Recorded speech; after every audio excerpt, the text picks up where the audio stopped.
Hello students. तो आज की क्लास में हम लोग जो पढ़ते हैं उसका नाम है बॉन्ड एंगल, राइट। बहुत ही सिंपल सा टॉपिक है और सुंदर सा टॉपिक है। डायरेक्ट इसके सवाल आते हैं और आज हम लोग सारी एक्सेप्शंस के साथ जो है डिस्कस कर लेंगे इस टॉपिक को। चलिए let's start with the very important topic that is bond angle, right. बहुत ध्यान से देखिए। सी, बॉन्ड एंगल का मतलब तो आप लोग जानते ही हैं। मान लीजिए ये ए है, this is B and this one is again B. The angle between the bond is known as bond angle, right? The angle between the bonds is known as bond angle, right? चलिए इसके कुछ steps हैं तो उसको हम लोगों को follow करना होता है। सबसे पहला जो स्टेप है, इसके लिए आप लोगों को हाइब्रिडाइजेशन का पता होना ज़रूरी है।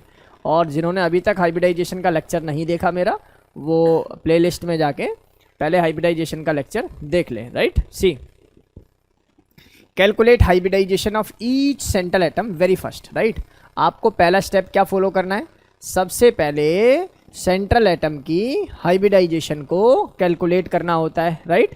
चलिए सर, उसके बाद अब मान लीजिए तीनों एटम की, मान लो तीन कंपाउंड है और तीनों की हाइब्रिडाइजेशन, एक की sp आई है, एक की sp2 आई है, एक sp3 आई है। तो हम लोगों को पता है sp का एंगल 180 आता है, sp2 का एंगल 120 होता है एंड sp3 का एंगल 109 डिग्री 28 मिनट होता है। इसका मतलब ये हो गया सर कि अगर तीनों की हाइब्रिडाइजेशन डिफरेंट है तो वी कैन ईजिली कैलकुलेट या we can easily arrange in the order of their bond angle, right.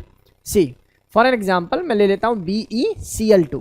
तो आपको Z का फॉर्मूला याद है sir? Z is equal to 2 + 2 divided by 2 which is equal to 2, so it is equals to sp hybridized. Say yes or no?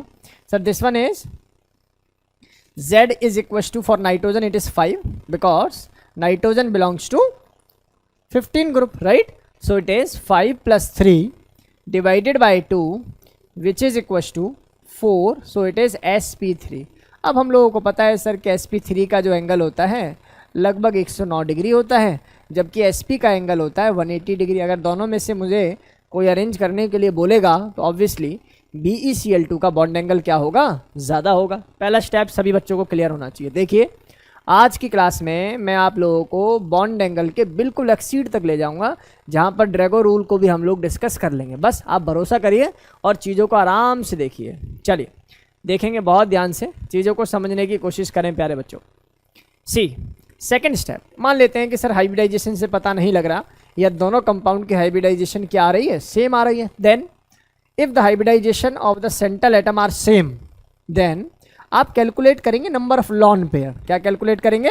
Number of lone pair. जिसके lone pair ज़्यादा होंगे उसका bond angle क्या होगा? कम होगा। जिसका लॉन पेयर ज़्यादा होगा उसका बॉन्ड एंगल क्या होगा? कम होगा। चलो देख लेते हैं। मैं मान लेता हूँ ये मेरा एक सेंट्रल एटम है, ये जो ऊपर मेरे हाथ है ये क्या है? लॉन पेयर है, राइट। नीचे जो बने हुए हैं these are the bond angle. बहुत ध्यान से सुनो, सेंट्रल एटम, लॉन पेयर और ये जो नीचे दिखाई दे रहे हैं ये क्या है? अपना बॉन्ड पेयर, राइट। देखिए ध्यान से सुनिए, अगर मैं लॉन पेयर वेस्पर थ्योरी के अकॉर्डिंग देखूं तो मुझे पता है लॉन पेयर का रिपल्सन मैक्सिमम होता है, then it is lone pair bond pair, then the lastly it is bond pair, right. अच्छा, इसके अलावा हमने वहाँ पर ये भी बात पढ़ी थी कि लॉन पेयर और metallic bond, sorry not metallic, it is multiple bond, like double bond, like triple bond, है ना। अगर कहीं लॉन पेयर है और आपके पास डबल बॉन्ड है तो उनका रिपल्सन मैक्सिमम होता है, क्योंकि डबल बॉन्ड का मतलब ही इलेक्ट्रॉन डेंसिटी है ना। ऐसे ही फिर यहाँ पर बोल सकते हो मल्टीपल बॉन्ड के बीच में रिपल्सन, उसके बाद फिर यहाँ मल्टीपल बॉन्ड और सिंगल बॉन्ड के बीच में, और लास्टली इज सिंगल बॉन्ड। मैं आपको क्या बता रहा था, मेरी बात को बहुत ध्यान से सुनो। ये देखिए, ये सेंट्रल एटम है, बीच में ऊपर 2 लॉन पेयर और नीचे क्या बेटा? Bond pair. थोड़ा फील करना, अगर मैं ये पहले पास थे, ठीक है ना, ये पहले पास थे बेटा, अगर मैं इनका रिपल्सन दिखाने की कोशिश करूं तो जब एक दूसरे को कोई चीज़ रिपेल करती है तो देखना नीचे वाले एंगल चेक करके देखो, नीचे वाले एंगल चेक करके देखो। फील कर पा रहे हो क्या सर? हाँ, जैसे जैसे रिपल्शन बढ़ेगा वैसे वैसे बॉन्ड एंगल कम होगा। अब बाय डिफॉल्ट ये रिपल्शन मैं लॉन पेयर का बता रहा हूँ, अदरवाइज ये कैसा भी रिपल्शन हो सकता है, ठीक है ना। कहानी ये कहती है कि ये ना केवल लॉन पेयर का रिपल्शन है, ये कैसा भी रिपल्शन हो सकता है। अगर लॉन पेयर के बीच में रिपल्शन बढ़ेगा तो बॉन्ड पेयर के बीच में क्या आएगा बेटा, एंगल कम होगा। ये बात बिल्कुल कटु सत्य है, राइट। यही डबल बॉन्ड और लॉन पेयर होता तो लॉन पेयर रिपल्शन से भी ज्यादा वो रिपल्शन माना जाता। बोलो बात समझ में आई क्या सर? यहां तक बात हमारे दिमाग में बिल्कुल क्रिस्टल क्लियर है। चलिए अब बहुत ध्यान से देखेंगे, सभी बहुत ध्यान से चीजों को समझने की कोशिश करें। तो पता लग गया, अगर हाइब्रिडाइजेशन से क्लियर नहीं हो रहा तो हम लोग क्या देखेंगे, लॉन पेयर, और जिसके लॉन पेयर ज्यादा उसका बॉन्ड एंगल कम। और सर लॉन पेयर देखने का तरीका क्या है बेटा, याद आ रहा है, जेड में से माइनस कर दो number of surrounding atom, then it is equal to number of lone pair. यहां पर जेड क्या था, स्टेरिक नंबर, यहां पर जेड क्या था, ओवरलैपिंग कांस्टेंट। जितना ज्यादा जेड की वैल्यू होगी, Z minus surrounding atom is equal to number of lone pair. For an example, ammonia के केस में जेड की वैल्यू 4 आती है और अमोनिया में सराउंडिंग एटम कितने, दैट इज 3 ओनली। तो इसका मतलब 4 - 3 which is equal to the number of lone pairs, right. चलिए सर, दूसरा पॉइंट भी आपका हमारा क्रिस्टल क्लियर है। Let's move to the next. Third point कहता है, if central atom hybridization and the number of lone pair both are same. Very very very very important point. मैं क्या कह रहा हूं, पहला केस पढ़ा जहां पर हाइब्रिडाइजेशन ही डिफरेंट थी, दूसरा केस पढ़ा हाइब्रिडाइजेशन सेम थी, दोनों एटम तीनों एटम की, लेकिन number of lone pair different थे। अब तीसरा और सबसे ज्यादा इंपॉर्टेंट पॉइंट पढ़ा रहा हूं कि अगर नंबर ऑफ लॉन पेयर और नंबर ऑफ, या मैं बोलूं हाइब्रिडाइजेशन, ये दोनों ही सेम हो जाएं, तब फिर क्या करते हैं। देखिए किताबी ज्ञान कहता है कि देन इट इज डायरेक्टली और inversely proportional to the size of the surrounding atom और द सेंट्रल एटम, ठीक है। लेकिन मैंने साइज को हटा के यहाँ पर इलेक्ट्रोनेगेटिविटी से चीजों को घुमाने की कोशिश किया। अब बहुत ध्यान से देखेंगे सभी। If central atom are different but surrounding atom are same. एक बार दोबारा सुने, मैंने क्या बोला, मैंने बोला कि मान लेते हैं हमारे पास है central atom are same. For an example यहाँ ले लेते हैं NF3, राइट। बहुत ध्यान से सुनेंगे सभी बच्चे। और यहाँ पर ले लेते हैं NCl3। दोनों ही पॉसिबल स्ट्रक्चर हैं, है ना। अब दोनों ही पॉसिबल अगर ये स्ट्रक्चर हैं तो मुझे बताइए, सर ने क्या लिखा है, central atom are same, surrounding atom are same. आप जब इनकी हाइब्रिडाइजेशन निकालोगे तो Z is equal to 5 + 3 divided by 2 which is again equal to 4, so the hybridization is sp3। और भाई सब की भी हाइब्रिडाइजेशन क्या आएगी, सेम आएगी। लॉन पेयर निकालोगे तो Z minus surrounding atom that is 1 only, yes और नो। यहाँ पर भी लॉन पेयर कितना आएगा, 1 ही आएगा। इसका मतलब हाइब्रिडाइजेशन सेम, इसका मतलब सराउंडिंग एटम सेम, राइट। इसका सॉरी हाइब्रिडाइजेशन भी सेम है और नंबर ऑफ लॉन पेयर भी क्या है यहाँ पर, सेम ही है। अगर अच्छा यहाँ पर मैंने बोला है surrounding atom are same, okay. तो एक काम कर लेते हैं, इसको थोड़ा सा चेंज कर लेंगे, ठीक है। बहुत ध्यान से इसको थोड़ा सा हम लोग चेंज कर लेते हैं, बहुत ध्यान से देखिए। मैंने बोला if central atom are different but surrounding atom are same. तो सेंट्रल एटम को मुझे डिफरेंट करना है, तो क्यों ना ऐसे किया जाए। इधर देखेंगे सभी, इधर देखेंगे सभी। सेंट्रल एटम को मुझे क्या करना है, डिफरेंट करना है। फॉर एन एग्जांपल मैं ले लेता हूं यहाँ पर NF3, बहुत ध्यान से सुनेंगे सभी। और दूसरा मैंने लिख दिया PF3। अब इस केस में हाइब्रिडाइजेशन देखेंगे तो कितना मिलेगा, sp3। यहाँ भी हाइब्रिडाइजेशन कितना मिलेगा, sp3। और प्यारे बच्चों यहाँ पर एक बात आपको अपने जीवन में दिमाग में रट के रखनी पड़ेगी सर की, क्या कि जब ऐसी फॉर्मेशन होगी तो नंबर ऑफ लॉन पेयर कितने आएंगे सर, यहाँ भी 1 आएंगे और यहाँ भी कितने आएंगे, 1 आएंगे। अब थोड़ा फील कर लो भाई, फील कर लो क्या सर, सेंट्रल एटम तो डिफरेंट है लेकिन सराउंडिंग एटम क्या है सेम। थोड़ा फील करने ले भाई, एक बार इधर ही देख लेते हैं। सुनो भाई, मैंने बनाया अमोनिया, ये बनाया यहाँ पर लॉन पेयर, ये बनाया फ्लोरीन फ्लोरीन फ्लोरीन, ऐसा फोटो बनेगा। सेम केस फॉस्फोरस के केस में कुछ ऐसा बन जाएगा, फॉस्फोरस के केस में कुछ ऐसा बन जाएगा। बहुत ध्यान से सुनेंगे सभी बच्चे। मुझे बताइए क्या इस बॉन्ड के इलेक्ट्रॉन पेयर सेंटर में होंगे कभी जब पहले कोवेलेंट बॉन्ड बना होगा? आप कहेंगे बिल्कुल सही है। लेकिन क्योंकि फ्लोरीन और फ्लोरीन सेम एटम है तो अपनी तरफ तो खींचने का कोई लॉजिक नहीं है। बात रही नाइट्रोजन की और फॉस्फोरस की, भाई दोनों में से ज़्यादा इलेक्ट्रोनेगेटिव कौन है सर? नाइट्रोजन। तो ये इनके इलेक्ट्रॉन्स को अपनी तरफ खींचेगा, और जब ये दो पेयर और ये दो पेयर पास पास हो जाएंगे तो यहाँ होगा रिपल्शन, और रिपल्शन से बढ़ जाएगा एंगल। इसका मतलब क्या हो गया सर? जिसकी इलेक्ट्रोनेगेटिविटी ज़्यादा into the case of central atom then the bond angle is more. क्या मेरी बात समझ में आ गई सभी बच्चों को? सर बहुत सिंपल है। अगर मान लो सराउंडिंग एटम डिफरेंट होते तो सराउंडिंग एटम खींचते, और सराउंडिंग एटम खींचते तो बॉन्ड एंगल क्या हो जाता? कम हो जाता। बोलो बात समझ में आई? तो भाई जो बच्चे इस कॉन्सेप्ट में अभी तक वीक थे वो सुन लीजिए। सर कह रहे हैं कि जैसे अगर सेंट्रल एटम आपका डिफरेंट है और सराउंडिंग एटम आपका क्या है बेटा जी? सेम है। अगर सेंट्रल एटम डिफरेंट है और सराउंडिंग एटम सेम है, then electronegativity of the central atom is directly proportional to bond angle. But the central atom are same but surrounding atom are different, like NH3PS3, NH3 और NF3। इस case के अंदर आप फिर क्या case लगा देंगे सर? जो सराउंडिंग एटम होगा उसकी इलेक्ट्रोनेगेटिविटी इनवर्सली प्रोपोर्शनल हो जाएगी किसके? बॉन्ड एंगल के। और लॉजिक बहुत ही सिंपल है। लॉजिक समझ में आ गया? लॉजिक समझ में आया मैंने क्या बोला? तो ये बेसिक डेटा हमारी क्लास के सभी बच्चों को क्लियर हो गया होगा एक बार में। अच्छा ये बात याद रखना, ये जो थर्ड स्टेप है ना, ये तभी वैलिड होगा जब आपके सेंट्रल एटम के पास क्या होगा बेटा? लॉन पेयर हो। देखो क्या लिखा है, ये फॉर्मूला तभी लगेगा जब सेंट्रल एटम पर लॉन पेयर हो। तो थोड़ा आंखें बड़ी करके ये भी देख लेना, पता लगे सेंट्रल एटम पे लॉन पेयर ही नहीं है और आप ये फॉर्मूला लगा मारें तो रिपल्शन क्या हो जाएगा? सबका बराबर होगा, और सबका बराबर होगा तो बॉन्ड एंगल भी क्या होगा? बराबर होगा। ये काम की बात थी जो यहाँ नोट करके लिखी हुई है, ठीक है? चलिए इसको बहुत जल्दी से नोट कर लीजिए।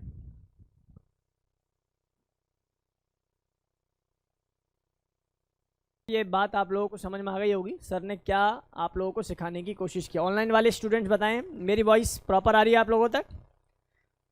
बच्चों मेरी आवाज़ आ रही है? प्रखर पूछ रहे हैं सर एक बार वेस्पर का सेकंड पॉइंट, ठीक है? इन्होंने बोला कि लॉन पेयर और मल्टीपल बॉन्ड, जैसे डबल बॉन्ड हो गया, इनके बीच में रिपल्शन ज़्यादा होता है as compare to double bond, as compare to double bond single bond, as compare to single bond. ये नया पॉइंट है, आप लोग लर्न कर सकते हो। VSCPR में ये डेटा भी पढ़ा देना चाहिए। चलिए ये डेटा समझ में आ गया होगा, यहाँ तक कोई डाउट किसी बच्चे को नहीं रहा होगा। चलिए भाई मैं सवाल पर मूव कर रहा हूँ और ऐसा मानकर चल रहा हूँ कि आप लोगों ने इस चीज़ को सीख लिया होगा। एक बार मैं दोबारा आपको सिखाने की कोशिश करूँ। पहले स्टेप में सबसे पहले देखना hybridization of central atom. If it is different then it is very simple. Hybridization के अकॉर्डिंग मैं बॉन्ड एंगल बता देता हूँ। मान लेते हैं हाइब्रिडाइजेशन भी क्या हो जाए? सेम हो जाए। तो देखिए लॉन पेयर किसके पास ज़्यादा है? जिसके पास लॉन पेयर ज़्यादा उसका बॉन्ड एंगल कम। मान लीजिए लॉन पेयर भी बराबर है, सेंट्रल एटम की हाइब्रिडाइजेशन भी बराबर है, तो उस केस में देखना कि दो कंपाउंड का सेंट्रल एटम डिफरेंट है क्या। अगर सेंट्रल एटम डिफरेंट है तो आप देखो इलेक्ट्रोनेगेटिविटी जिसकी ज़्यादा उसका बॉन्ड एंगल भी ज़्यादा। लेकिन अगर सराउंडिंग एटम ही डिफरेंट है then electronegativity of surrounding atom is inversely proportional to the bond angle. तो बहुत ही बेसिक तरीके से ये बातें मैंने आप लोगों को सिखा दिया। चलिए भाई अब थोड़ा दिल थाम कर बैठो और चीज़ों को समझने की कोशिश करो। महा बेसिक सवाल इस पेज पर, इसके बाद आपकी आई ओपनिंग होगी, इसलिए बहुत ध्यान से देखिए। NO2 negative NO2 positive. Sir ji Z निकालने, पहले निकाल लो। तो Z कैसे निकलता है सर? Z निकालने का तरीका, नाइट्रोजन 15th ग्रुप का एलिमेंट है, ऑक्सीजन तो डाइवेलेंट है नहीं ले सकते, और ये -1 है तो +1 कर देंगे, डिवाइड बाई 2 बराबर 6, डिवाइड बाई 2 बराबर 3, और 3 का मतलब होता होगा sp2। प्यारे बच्चों इस पे LP बताओ कितने? सर 3Z है और सराउंडिंग एटम कितने? 2, तो 3 - 2 बराबर 1। तो ये हो गया हमारे पास क्या? Number of lone pair. चलो इस पर आ जाते हैं। सर इसका Z देखना, सर 5 + 0 - 1 डिवाइड बाई 2 बराबर 2 बराबर sp। तो भाई दोनों में कोई टक्कर वाली बात है ही नहीं सर, ये sp है ये sp2 है।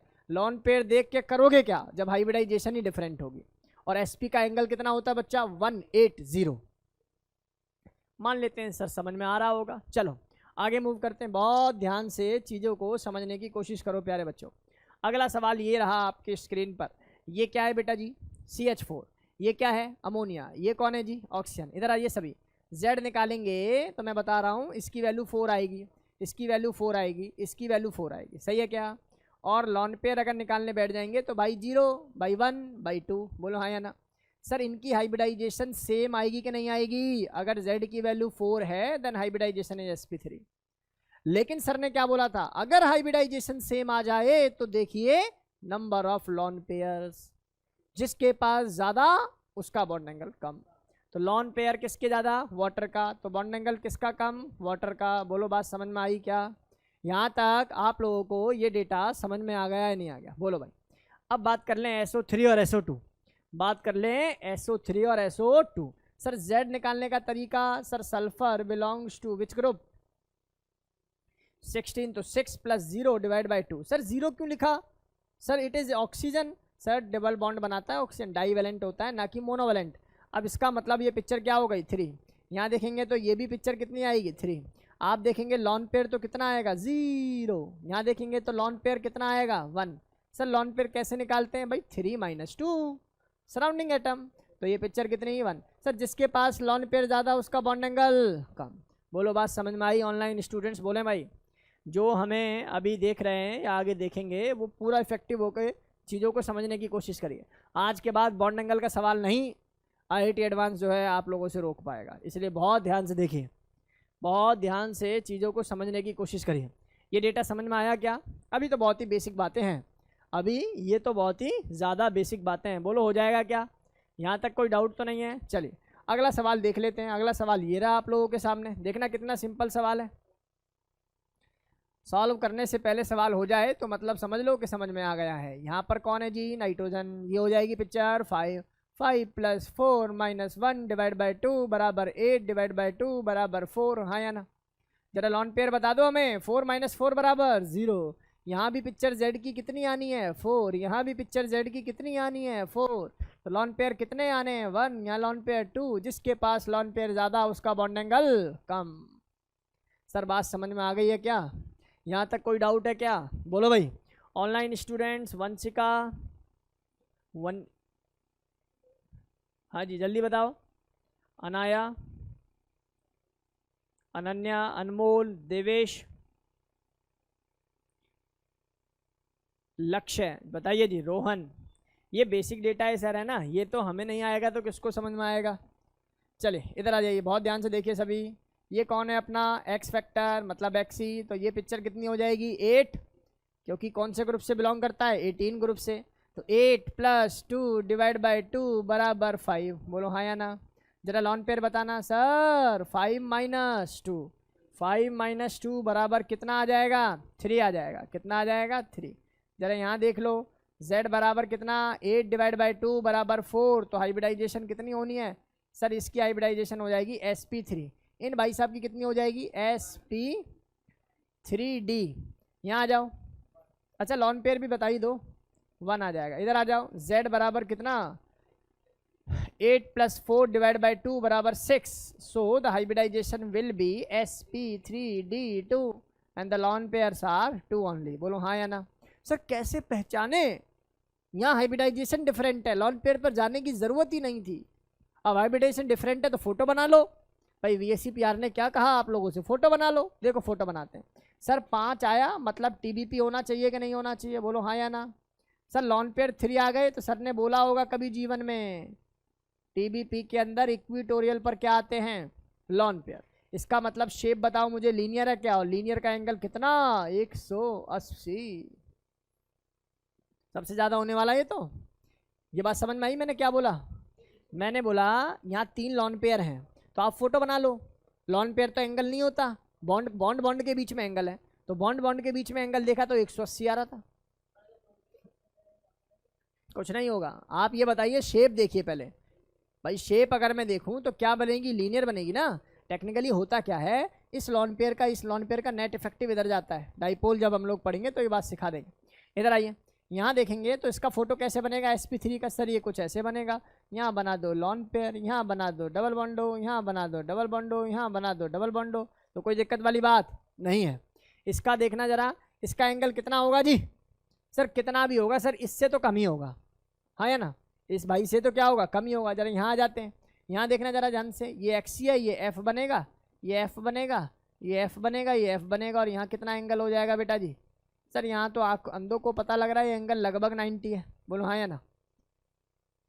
अरे हाँ यार, इसमें मतलब वाली क्या बात है, एंगल क्या होगा 90 होगा ना, स्क्वायर प्लेनर है तो एंगल कितना हो जाएगा 90 हो जाएगा। तो सर एक बात तो हमारी समझ में आ रही है, क्या सर इसके पास 3 लॉन पेयर है तो बॉन्ड एंगल सबसे कम करने की कोशिश नहीं करेंगे।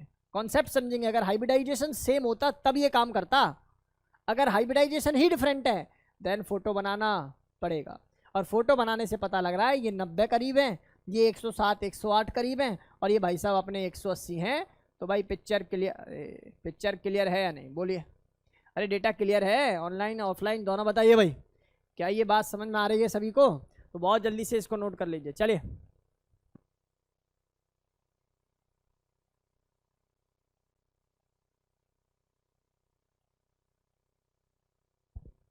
चलिए ठीक है नूपुर, अभी आंसर करते हैं आपके सवाल का, ठीक है। चलिए इधर आएंगे सभी बच्चे, बच्चा इधर आ जाएंगे सभी। एक ही बहुत ही अच्छा रूल आ गया आप लोगों के सामने जिसका नाम है ड्रैगोज रूल। अब बहुत ध्यान से देखने की समझने की कोशिश कीजिए भाई, ठीक है। इधर आएंगे सभी स्टूडेंट्स और भावनाओं को समझने की कोशिश करेंगे। इधर आएंगे भाई सभी।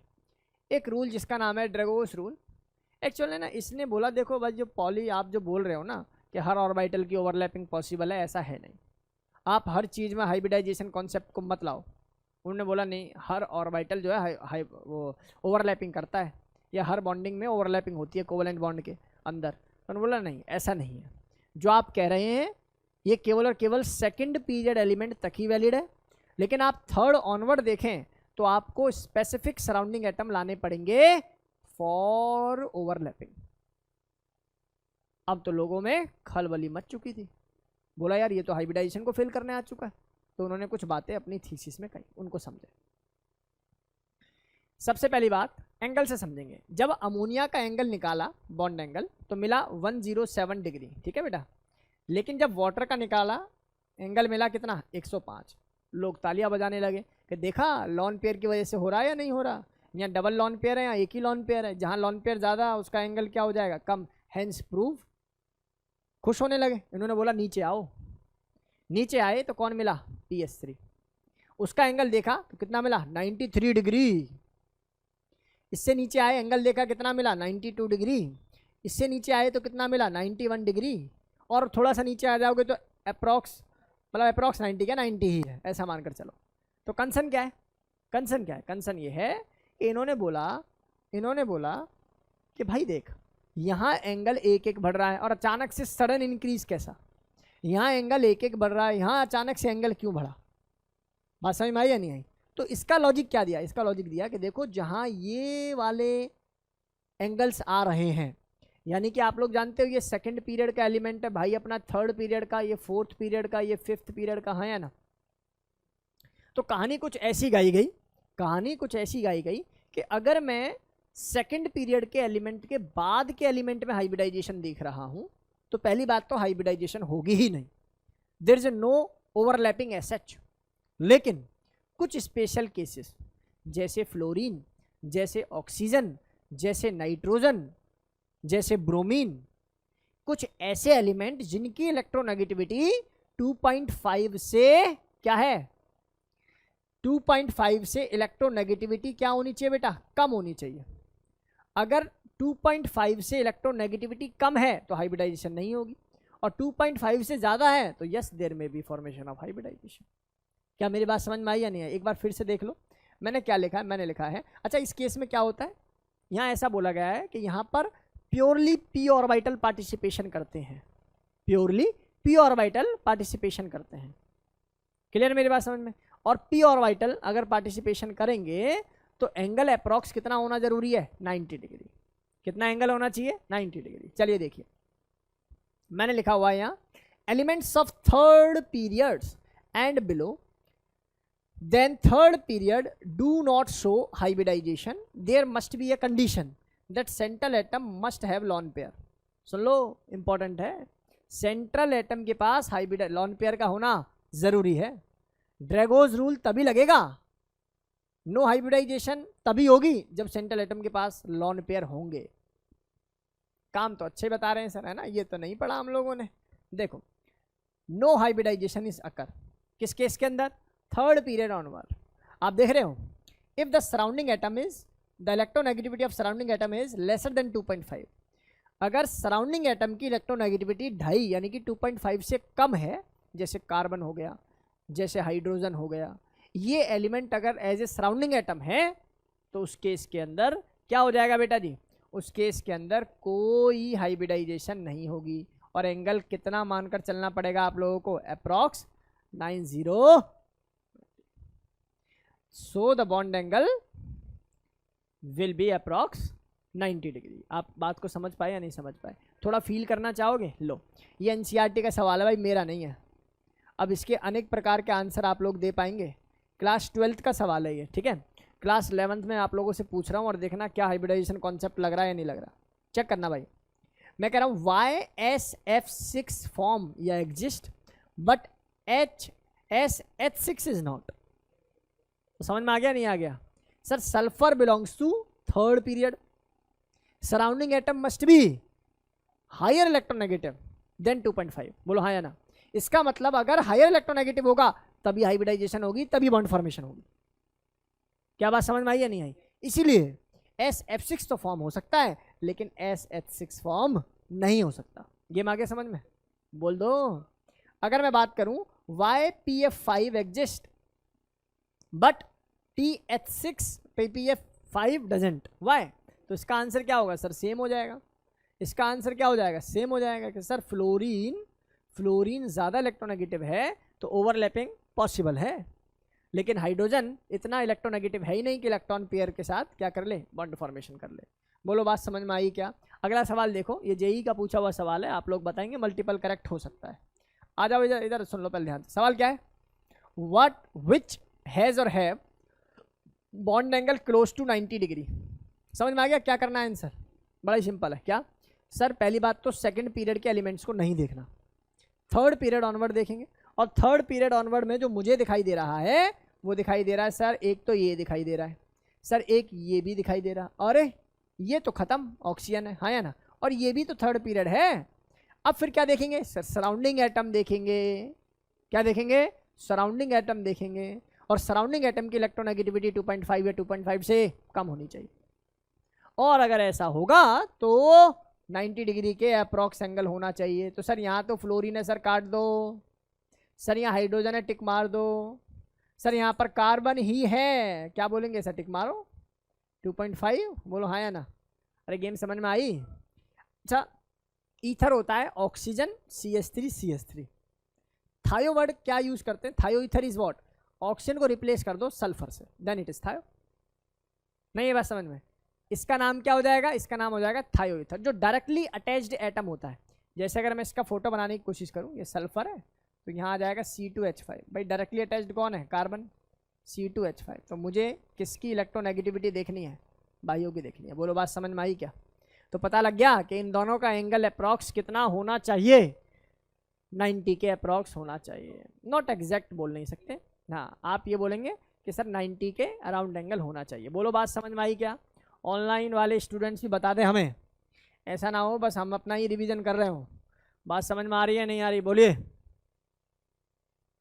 मिशिका, मेघा, लक्ष्य, कृतिका, आकाश। हाँ टॉप टू बॉटम कम होता है एंगल,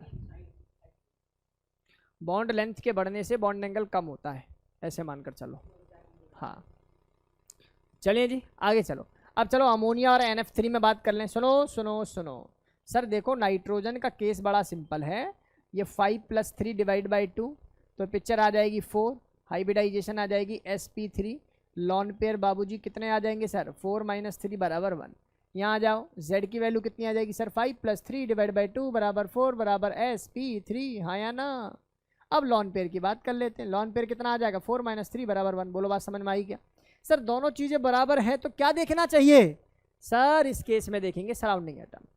सर नाइट्रोजन तो सेम है, सेंट्रल एटम। सराउंडिंग एटम याद करो, सराउंडिंग एटम की इलेक्ट्रोनेगेटिविटी इनवर्सली प्रोपोर्शनल होती थी किससे? बॉन्ड एंगल से। जिसकी इलेक्ट्रोनेगेटिविटी ज़्यादा उसका बॉन्ड एंगल कम। बात समझ में आई क्या? बोलो भाई बात समझ में आई क्या? यहाँ तक हमारी क्लास के किसी बच्चे को कोई समस्या नहीं होनी चाहिए। इधर आ जाओ भाई, ये है PS3। सुनो सुनो सुनो, भाई अपना कौन, PS3। PS3 में Z की वैल्यू अगर निकालूंगा तो बेटा 5 + 3 आएगा कि नहीं आएगा, डिवाइड बाई 2 आएगा कि नहीं आएगा, पिक्चर 4 आएगी कि नहीं आएगी, हाइब्रिडाइजेशन sp3 आएगी कि नहीं आएगी, लॉन पेयर की फोटो 1 आएगी कि नहीं आएगी, बोलो। यहाँ Z निकाले तो पिक्चर 5 + 3 डिवाइड बाई 2 बराबर 8 डिवाइड बाई 2 बराबर 4, हाँ या ना। Hybridization is sp3। Lone pair is again same, कितना लॉन पेयर 1। सर एक बात बताओ सर, यहाँ भी सेंटर एटम बराबर हैं, सेम है, और सराउंडिंग एटम क्या है, डिफरेंट है।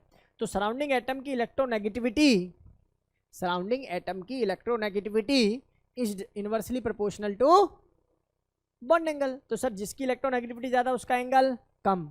लेकिन भाई ये कौन है, ये कौन है, PS3। इसका मतलब period number 3। Surrounding atom hydrogen, Drago compound, angle 90 degree approx, angle 90 degree approx. यहाँ देखो sp3 एंगल 109 होना चाहिए आइडियली, कितना कम हो जाएगा, 90 से तो ज़्यादा होगा, बोलो हाँ या ना। सर बात समझ में आई क्या, अरे कुछ तो बोल दो। सर ये तो हमें गलत पढ़ा दे, है ना, ऐसा लगा था ना कि सर ये क्या हुआ स्कूल में, अचानक से वो PS3 और PF3 पढ़ा गए सराउंडिंग एटम के अकॉर्डिंग। नहीं भाई, सराउंडिंग एटम की इलेक्ट्रोनेगेटिविटी ज़्यादा होने पर भी बॉन्ड एंगल ज़्यादा हो गया, क्योंकि ये ड्रैगोस कंपाउंड है, हाइब्रिडाइजेशन में पार्टिसिपेशन नहीं करेगा या कम करेगा, और एंगल लगभग 90 के अप्रॉक्स होगा। बोलो मज़ा आ गया क्या, बात समझ में आई क्या। इसीलिए कह रहे हैं, बार बार बोल रहा हूँ मैं, जो आपको डिस्क्रिप्शन में शीट दी जा रही है उसको लगाइए। शीट नहीं लगाओगे तो अंदाज़ा नहीं होगा कि हम लोग पढ़ा क्या रहे हैं, शीट लगाओगे तो पता लगेगा हाँ जी सर ये कंटेंट वही है जो कि रिक्वायर्ड कंटेंट है। चलो बात समझ में आ गई होगी तो नोट करो जल्दी से, नोट इट डाउन।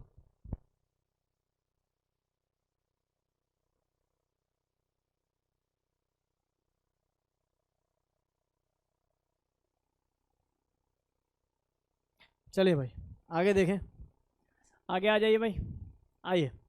अब तुम्हारे असली सवाल आ रहे हैं भाई, बहुत ध्यान से देखेंगे सभी। दिखाई दे रहा होगा पहला सवाल, सवाल कहता है BF3 BCl3 BBr3 और Bi3 को अरेंज कीजिए। तो सबसे पहला काम सर Z बराबर कितना 3 + 3 डिवाइड बाई 2, तो ये पिक्चर कितनी आ जाएगी बेटा 3। जो यहाँ आया है ना वो यहीं आएगा, क्योंकि आप लोग देख ही पा रहे हो कि ये सेम ही सेंट्रल एटम है और सराउंडिंग एटम का मोनोवैलेंसी क्या है, सेम है, राइट। चलिए सर जरा बात कर लें किसकी, हाइब्रिडाइजेशन की। अच्छा लॉन पेयर की बात करके देखें क्या सर, लॉन पेयर कितना आएगा इसके अंदर 0 0 0 0। बोलो बात समझ में आई क्या।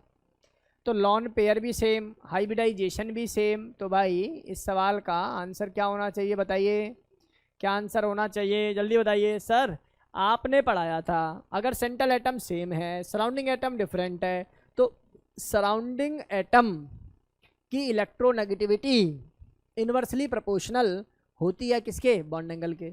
सराउंडिंग एटम में आयोडीन सबसे कम इलेक्ट्रोनेगेटिव है क्या, और इसका मतलब इसकी क्या होनी चाहिए, हाईएस्ट होनी चाहिए। क्या होनी चाहिए, हाईएस्ट। लेकिन प्यारे बच्चों आप गलत हो गए, है ना। इक्वल है, इक्वल, हाँ बराबर होंगी। अब याद करो कैसे होंगी। जब मैंने थर्ड स्टेप बताया था तो चुपके से नोट डालकर एक बात लिखी थी, lone pair must be there. क्या ये लॉन पेयर है, और लॉन पेयर नहीं है तो तीनों का बॉन्ड एंगल क्या होगा, बराबर। आगे खुल गई, खोलो आंखें, नहीं खोलोगे तो देखो प्रॉब्लम होगी। सीधी सीधी सी बात है कि ये कंसेप्ट आपको ऐसे ही पढ़ना पड़ेगा। बोलो बात समझ में आई। ऑनलाइन वाले स्टूडेंट्स बताएं भाई, ऑनलाइन वाले स्टूडेंट्स बताएं मुझे क्या ये डेटा समझ में आया। देखो हाइब्रिडाइजेशन डिफरेंट है तब तो कहानी डिफरेंट है, लेकिन hybridization same lone pair same में lone pair is not equal to 0। अगर लॉन पेयर 0 है हाइब्रिडाइजेशन सेम है then it is always equal. क्या हो जाना चाहिए, एंगल क्या हो जाना चाहिए, इक्वल बॉन्ड एंगल हो जाना चाहिए। सर बात आ गई आपकी समझ में। अगला सवाल देख लो तो मान जाए भाई आप लोग, अगर अगले सवाल पर नजर टिक जाए तो मान जाए। बहुत ध्यान से देखेंगे सभी भाई। ClO2 में ऑक्सीजन सेंट्रल एटम है, यहाँ Cl सेंट्रल एटम है, ये भाई अपना Cl सेंट्रल एटम है। आओ चलो चेक कर लें, आओ चलो चेक कर लें, बहुत ध्यान से देखेंगे सभी। आओ भाई इधर आइए, इधर आएंगे सभी बच्चे। सर इसकी हाइब्रिडाइजेशन निकालनी आती है आपको? सर z बराबर कितना सर हो जाएगा 6 + 2 / 2 = 4। बोले तो हाइब्रिडाइजेशन कितनी? sp3। भाई की हाइब्रिडाइजेशन बताओ जल्दी से।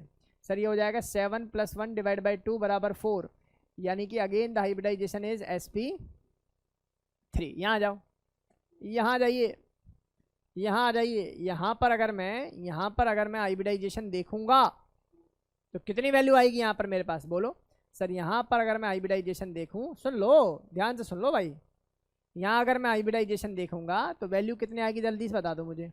सर यहाँ पर मेरे पास डेटा आ जाएगा कितना? सर z = कितना 7 है या नहीं है / 2, तो ये पिक्चर कितनी आ जाएगी? 3.5 आ जाएगी। कितनी आ जाएगी? 3.5। तुम नालायक हो जो बोल रहे हो 4 है, महानालायक हो अब तो, अगर बोल रहे हो कि ऑक्सीजन की वजह से ऐसा हुआ है।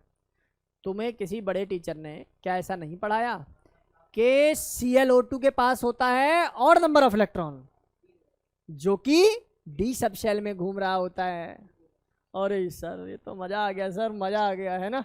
चलो तो इसका मतलब पिक्चर माइनस होगी। देखो भैया, जिन बच्चों को समझ में नहीं आ रहा, हमारी पहली वीडियो देख रहे हैं, हम ऐसा बिल्कुल नहीं पढ़ाते, बहुत बेसिक पढ़ाते हैं। आप जाइए प्रीवियस लेक्चर पे आराम से देखिए। चलो तो यहाँ से पिक्चर 3 आ गई, तो हाइब्रिडाइजेशन कितनी हो गई? सर sp2 हो गई। बोलो बात समझ में आई क्या? बोलो जी बात समझ में आई क्या? सर बात समझ में आ रही है। अच्छा सर sp2, ये sp3 ये तो पिक्चर समझ में आती है कि ज़्यादा है? ये तो पिक्चर समझ में आती है कि यहाँ क्या है, गेम ज़्यादा है। चलो यहाँ बात कर लेते हैं। ये अपना ClO2 कौन है? ये अपना ClO2। अब ClO2 में भी sp3 और यहाँ भी sp3, बताओ किसका ज़्यादा होगा दोनों में से? Cl O2 माइनस ज़्यादा होगा। क्यों माइनस वाला ज़्यादा होगा? बिल्कुल सही बात सर, माइनस चार्ज की वजह से रिपल्शन बढ़ गया। बात समझ में आ रही है नहीं आ रही?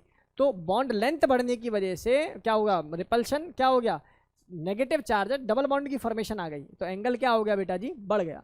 एंगल क्या होगा यहाँ पर? बढ़ गया। आप ऐसे ही सवाल को करेंगे भाई, किसी बच्चे से कोई गड़बड़ ना हो जाए इस सवाल में। मैं फिर कह रहा हूँ, इस सवाल में किसी बच्चे से कोई गड़बड़ ना हो जाए। ClO2 के अंदर पार्शियली डबल बॉन्ड करेक्टर पाया जाता है। ClO2 नेगेटिव के अंदर, ClO2 नेगेटिव के अंदर क्या पाया जाता है? पार्शियली डबल बॉन्ड करेक्टर पाया जाता है।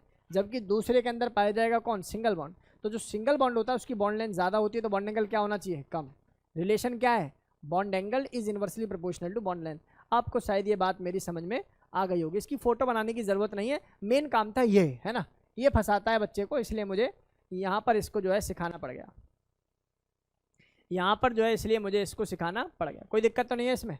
पक्का यहाँ तक कोई समस्या नहीं होनी चाहिए भाई किसी बच्चे को। यहाँ तक हमारे किसी भी स्टूडेंट को कोई दिक्कत नहीं होनी चाहिए। बेसिक सी बातें थी, हमने आसानी से आप लोगों को सिखा दी। चलो अब ज़रा अगला देख लेते हैं। ये तो महा बेसिक सा सवाल नज़र आ रहा हमें, देखना ज़रा ध्यान से। सर z कैसे निकालोगे? सर z बराबर आ जाएगा 5 - 1 / 2 बराबर sp। बोलो सही लिखा है क्या? यहाँ आ जाओ ज़रा। सर z कितना आ जाएगा? सर ये हो जाएगा कितना? 5। और सराउंडिंग एटम कौन है जी? /2, जो ये आ जाएगा 2.5। ऑक्सीजन है तो मतलब मोर इलेक्ट्रोनेगेटिव है, तो इसमें प्लस कर देंगे क्या? तो ये पिक्चर कितनी आ जाएगी? sp2 आ जाएगी। सर यहाँ देख के बताना। सर ये आ जाएगा 5 + 1 / 2, और ये भी पिक्चर कितनी आ जाएगी? ये पिक्चर कितनी आ जाएगी बता ज़रा? sp2 ही आएगी बच्चा, ठीक है ना। क्या वैल्यू आ जाएगी? sp2 आ जाएगी। चलो बहुत ध्यान से देखो। सर ये sp है, ये तो सभी को दिखेगा भाई। जब बॉन्ड sp है तो बॉन्ड एंगल क्या होना चाहिए? मैक्सिमम होगा ना। sp है तो लीनियर हो गया, लीनियर है तो बॉन्ड एंगल क्या होगा? मैक्सिमम। यहाँ समझ में नहीं आती बात, क्या होगा सर? मैं बताऊँ, NO2 का एंगल लगभग 132 डिग्री होता है। कितना होता है? 132। और यहाँ पर एंगल जो बता रहा है वो बता रहा है कितना? लगभग 120 के अराउंड, है या ना। तो सवाल का आंसर तो ऐसे हो चुका है, सवाल का आंसर तो ऐसे हो चुका है। एक लॉजिक और दूं क्या इसमें? NO2 के ऊपर ना ऑड नंबर ऑफ इलेक्ट्रॉन है, सही बात है। ऑड नंबर ऑफ इलेक्ट्रॉन का रिपल्शन कम होता है as compare to complete lone pair. Feel कर पाए? लॉन पेयर और लॉन पेयर का रिपल्शन ज़्यादा होता है लॉन पेयर और ऑड पेयर से, सही बात भी है। जब रिपल्शन कम होगा, रिपल्शन जब कम होगा ऑड पेयर वाले में, तो बॉन्ड एंगल क्या होगा? ज़्यादा। क्या बात समझ में आ रही है नहीं आ रही? भाई जरूरी थोड़ी है लॉन पेयर ही दिमाग में रखें, any type of the repulsion it is. बोलो बात समझ में आई क्या? तो ये डेटा क्लियर होना चाहिए भाई सही बच्चों। अगला सवाल कौन बताएगा? सर ये तो बड़ा बेसिक सवाल है सर, कैसे पता लगता है? सर देखिए सर, जेड निकाल लीजिए, कैसे निकलेगा सर? 6 + 2 डिवाइड बाई 2 यानी कि 8 डिवाइड बाई 2 यानी कि 4 यानी कि sp3। यहाँ देखोगे तो z की वैल्यू कितनी आ जाएगी 4, तो हाइब्रिडाइजेशन बिकम sp3। यहाँ देखोगे तो z की वैल्यू कितनी आ जाएगी भाई बताओ जरा। सर इसका ना फोटो बना लो, ज़्यादा अच्छा रहेगा। सर ये ऑक्सीजन होता है, ये कार्बन, ये हाइड्रोजन, ये हाइड्रोजन, ये हाइड्रोजन, और ये कार्बन, ये हाइड्रोजन, ये हाइड्रोजन, ये हाइड्रोजन, ये लॉन पेयर, ये लॉन पेयर। हमें क्या लग रहा है सर? हाइब्रिडाइजेशन तो नो डाउट इसकी भी क्या रहेगी sp3। सर यहाँ दो दो लॉन पेयर हैं भाई, इन दोनों में अगर मैं कंपेयर करूँ, यहाँ 2 लॉन पेयर हैं या नहीं? यहाँ 1 लॉन पेयर है, तो जहाँ लॉन पेयर कम है उसका बॉन्ड एंगल ज़्यादा होना चाहिए कि नहीं होना चाहिए? बात सही है, हाँ या ना? अब बात करें इन दोनों में, सर इसका लॉन पेयर क्या है 1, इसके लॉन पेयर क्या है 2। सर उसके बावजूद भी एंगल इसका ज़्यादा होगा और उसका रिपल्शन रीजन है स्टेरिक हिंड्रेंस होने से। हाइड्रोजन हाइड्रोजन पास आ गए और स्टेरिक हिंड्रेंस की वजह से बॉन्ड एंगल क्या हो गया? बढ़ गया। बॉन्ड एंगल क्या हो गया? बढ़ गया। तो ये डेटा हमारी क्लास के सभी बच्चों को क्लियर हो जाना चाहिए, यहाँ तक कोई समस्या वाली बात नहीं रहनी चाहिए। इसको अच्छा सवाल काउंट किया जाना चाहिए। इसका रीजन क्या है? Steric repulsion, due to steric repulsion. Steric repulsion होने की वजह से ऐसा हो रहा है, स्टेरिक रिपल्शन होने की वजह से ऐसा हो रहा है। बहुत जल्दी से नोट कर लीजिए भाई, फिर 2-4 सवाल और।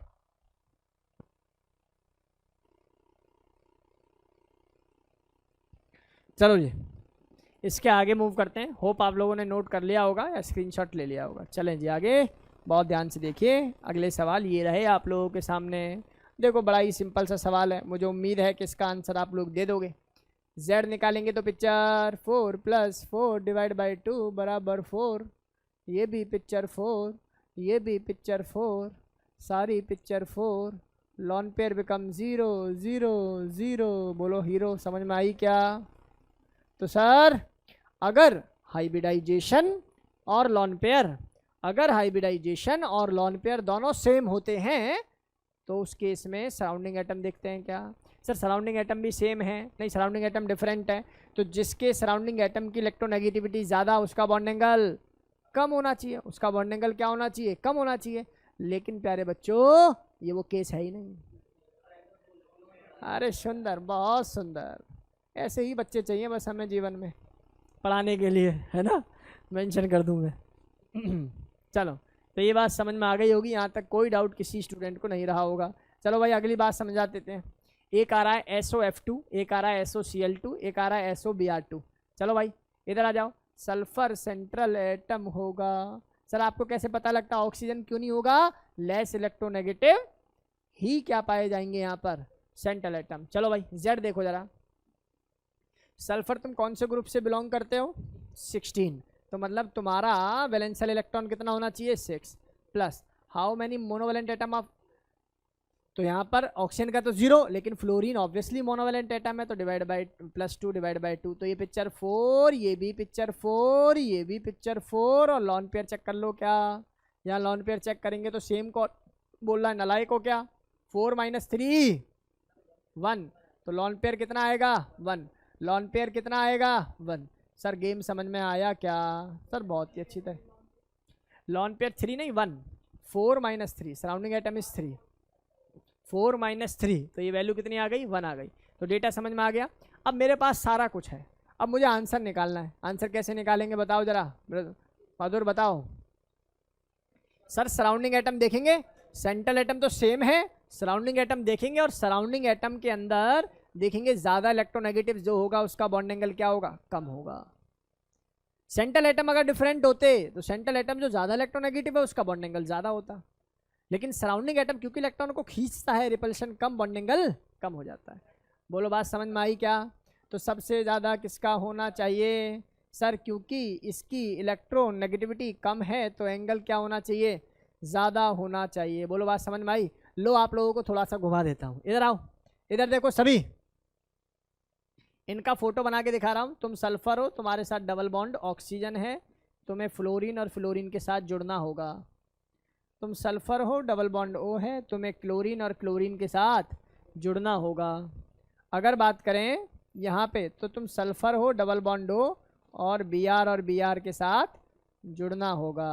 चलो एंगल की बात कर लें। सर आप जो एंगल कह रहे हैं क्या वो एंगल ये वाला है, θ1, θ2, θ3, या फिर वो एंगल ये वाला है θ1 डैश, θ1, θ2 डैश, θ3 डैश? भाई फील कर पाए क्या? जो ये रूल लगा है, जो ये रूल लगा है, ये फ्लोरीन सल्फर फ्लोरीन पर लगा है। क्या बात समझ में आई या नहीं आई? ये रूल किस पर नहीं लगा? इस पर नहीं लगा। इसका मतलब ऐसे अगर मैं देखूं तो θ1 क्या आएगा बेटा जी, इलेक्ट्रोनेगेटिविटी ज्यादा तो बॉन्ड एंगल कम, θ2, θ3। नो डाउट यही एंगल होना चाहिए, यही ऑर्डर होना चाहिए बॉन्ड एंगल का। लेकिन प्यारे बच्चों ये आईआईटी बड़ी खतरनाक चीज है, ये आईआईटी बड़ी अद्भुत, नॉट खतरनाक, अद्भुत सी चीज है। वो पढ़ाते कुछ पूछते कुछ। अब वो क्या पूछेगा? वो आपसे ये पूछ ही नहीं रहा, वो पूछ रहा है OSF का एंगल बता दो। हमें लगेगा बॉन्ड एंगल ही तो पूछ रहा है, तो बॉन्ड एंगल को ऑर्डर में अरेंज कर देते हैं। अब अगर ये एंगल कम हुआ है तो ये एंगल बड़ा होगा। बोलो फील कर पाए क्या? अरे कर पाए क्या? मतलब दिखा के ये पूछेगा ये। बोलो बात समझ में आई क्या? सर मज़ा आ गया क्या? तो इसका मतलब ये डेटा क्लास के सभी बच्चों को क्लियर हो जाना चाहिए भाई। यहाँ गड़बड़ नहीं होनी चाहिए, यहाँ गड़बड़ हुई तो काम खराब हो जाएगा। बोलो बात समझ में आई? जी हाँ पूछा होगा, मेंशन होगा। अब बात कर लें वाटर और OCl2 की। सर ये तो बड़ा सिंपल सा सवाल नज़र आ रहा है। सर देखो ऐसे ऑक्सीजन होता है, यहाँ लॉन पेयर होता है, यहाँ भी लॉन पेयर होता है, यहाँ हाइड्रोजन होता है और यहाँ भी हाइड्रोजन होता है। तो दोनों तीनों तरफ हाइड्रोजन है और यहाँ कौन है? सर ये ऑक्सीजन है, ये लॉन पेयर है, ये लॉन पेयर है, ये Cl है, ये Cl है। सर आपने बताया था अगर हाइब्रिडाइजेशन जो कि sp3 होगी, अगर हाइब्रिडाइजेशन जो कि sp3 होगी, अगर दोनों तरफ हाइब्रिडाइजेशन बराबर होंगी, लॉन पेयर चेक कर लेते हैं। सर लॉन पेयर भी बराबर हैं, जीरो नहीं है। अगर जीरो होता तो बराबर कह देना था, तो लॉन पेयर जीरो नहीं है। बात कर लें यहाँ पर, तो यहाँ पर डेटा मेरा ये कहता है कि क्योंकि यहाँ पर हाइब्रिडाइजेशन sp3, यहाँ पर हाइब्रिडाइजेशन sp3 है, तो मुझे देखना पड़ेगा क्या? मुझे देखना पड़ेगा सराउंडिंग एटम या सेंट्रल एटम। सेंट्रल एटम तो सेम है, सराउंडिंग एटम कौन है? क्लोरीन, और कौन है? हाइड्रोजन। तो उस केस में क्या देखना होता है? इलेक्ट्रोनेगेटिविटी।